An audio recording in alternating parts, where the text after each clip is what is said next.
Fanikumar Addepalli. You are watching PK Talks. Welcome to PK Talks. IPL 2025 season number 18 and match number 34కి వచ్చేసాం.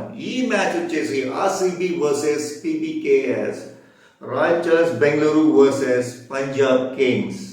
ఇప్పుడు ఈ match ఎక్కడ జరుగుతోంది, పిచ్ రిపోర్ట్ ఏంటి, అనాలిసిస్ ఏంటి, టాస్ ఇస్తే బ్యాటింగ్ తీసుకోవాలా, బౌలింగ్ తీసుకోవాలా, ఎవరు గెలుస్తారు, ఇవన్నీ ఈ ప్రిడిక్షన్ అంతా, ఈ అనాలిసిస్ మొత్తం ఇప్పుడు ఈ వీడియోలో చూద్దాం. Okay, coming to the point. IPL 2025లో మ్యాచ్ నెంబర్ 34. ఈ మ్యాచ్ వచ్చేసి ఆర్సీబీ వర్సెస్ పంజాబ్ కింగ్స్. ఇది వచ్చేసి బెంగళూరులోని చిన్నస్వామి స్టేడియంలో జరుగుతుంది. చిన్నస్వామి స్టేడియం పిచ్ అనగానే తెలిసిపోతుంది అందరికీ. ఇప్పుడే అన్ని బ్యాటింగ్ పిచ్లు అంటున్నారు, కానీ అసలు అందరికీ బాబ్ ఎవరంటే చిన్నస్వామి స్టేడియం. ఈ స్టేడియం వచ్చేసి టోటల్గా బ్యాటింగ్ పిచ్, హై స్కోర్ నమోదయ్యేది. కాకపోతే ఈ ఐపీఎల్ సీజన్లో 2 మ్యాచ్లు జరిగాయి. ఈ 2 మ్యాచ్ల్లో చాలా తక్కువ స్కోర్ అయింది. 170 మించిపోలేదు.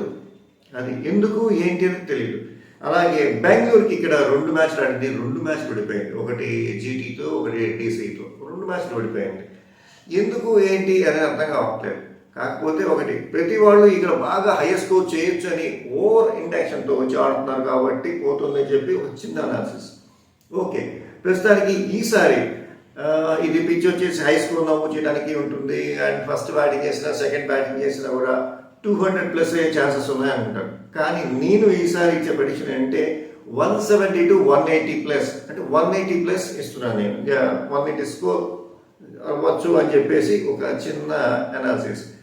అలాగే ఇప్పటి వరకు Punjab and RCB 2 head to head ఎంత అనమాట, ఏంటి, ఎవరు గెలిచారని చూద్దాం. ఇప్పటి వరకు 33 మ్యాచెస్ జరిగాయి. అందులో ఆర్సీబీ వచ్చేసి 16 టైమ్స్ గెలిచింది, పంజాబ్ వచ్చేసి 17 టైమ్స్ గెలిచింది. అలాగే ఈ పిచ్లో వచ్చి చిన్నస్వామి స్టేడియంలో 12 మ్యాచ్లు జరిగితే 7 మ్యాచ్లు ఆర్సీబీ గెలిచింది, 5 మ్యాచ్లు పంజాబ్ గెలిచింది.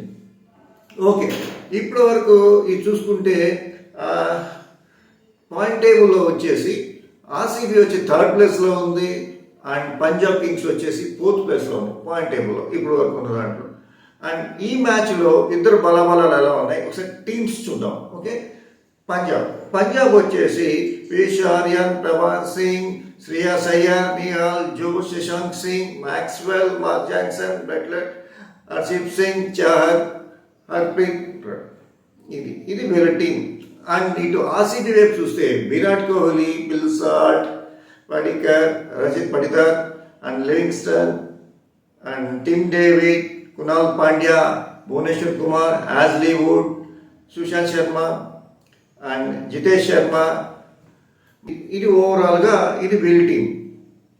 2 బలాబలాలు చూస్తే నాకంటే ఇది 1 సైడ్ మ్యాచ్ కాదు, 2 టఫ్ టీంలే.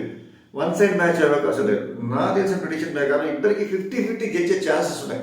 కాకపోతే ఏదో ఒక పాయింట్లో ఉండాలి కాబట్టి చెప్తున్నాను. అది కూడా ఏంటంటే విరాట్ కోహ్లీ కానీ, సాల్ట్ కానీ, పడితర్ కానీ వీళ్ళందరూ ఉన్నారు సార్. వీళ్ళందరూ ఒక బ్యాటింగ్లో ఒక రేంజ్కి వెళ్ళిపోతున్నారు. ఈసారి మ్యాచ్ మొత్తం బ్యాటింగ్ పిచ్ అవుతుంది అనే ఉద్దేశంతో చెప్తున్నారు. ఇది జస్ట్ 5% తేడాతో చెప్తున్నారు. అంటే 55% ఆర్సీబీ గెలిచే ఛాన్సెస్ ఉన్నాయి, మిగతా 45% వచ్చేసి పంజాబ్ గెలిచే ఛాన్సెస్ ఉన్నాయి.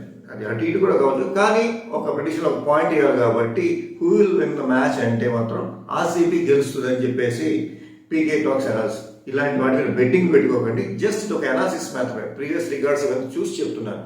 ఓకే, మరిన్ని అప్డేట్స్ కోసం, మరిన్ని ఐపీఎల్ అప్డేట్స్ కోసం please watch PK talks, please subscribe PK talks.